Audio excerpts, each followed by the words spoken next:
Welcome to future vision study centre from Salem. இந்த வீடியோவில் நம்ம பார்க்க இருப்பது யூனிட் 1. யூனிட் 1லிருந்து இந்திய வரலாற்றை அறிய உதவும் ஆதாரங்களை பார்க்க போகிறோம். முதலாவது தொல்லியல் ஆதாரங்கள், இரண்டாவது இலக்கிய ஆதாரங்கள், மூன்றாவது வெளிநாட்டு பயணிகளின் பயண குறிப்புகள். தொல்லியல் ஆதாரங்கள்ன்ற வரிசையில் நாணயங்கள், கல்வெட்டுக்கள், நினைவு சின்னங்கள், சிலைகள், மண்பானைகள், முத்திரைகள் போன்றவை அடங்கும்.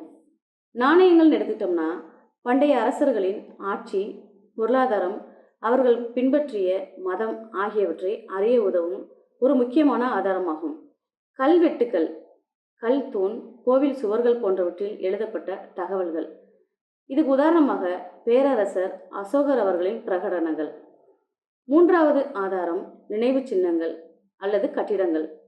கோவில்கள், அரண்மனைகள், ஸ்தூபிகள் போன்றவை அடங்கும். உதாரணம் சாஞ்சி ஸ்தூபி.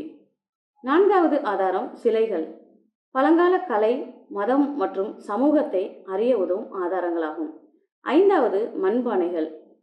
பண்டைய மக்களின் வாழ்க்கை முறை, உணவு பழக்கம் போன்றவற்றை அறிய உதவும் ஒரு ஆதாரமாகும். முத்திரைகள் வர்த்தகம் மற்றும் நிர்வாகத்தை அறிய உதவும் ஆதாரமாகும். உதாரணம் சிந்து சமவெளி மக்கள் பயன்படுத்திய முத்திரைகள் ஆகும். இரண்டாவது ஆதாரங்கள் இலக்கிய ஆதாரங்கள்.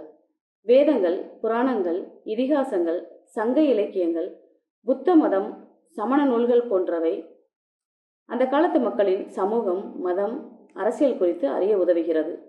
மூன்றாவது ஆதாரங்கள் வெளிநாட்டு பயணிகளின் பயண குறிப்புகள்.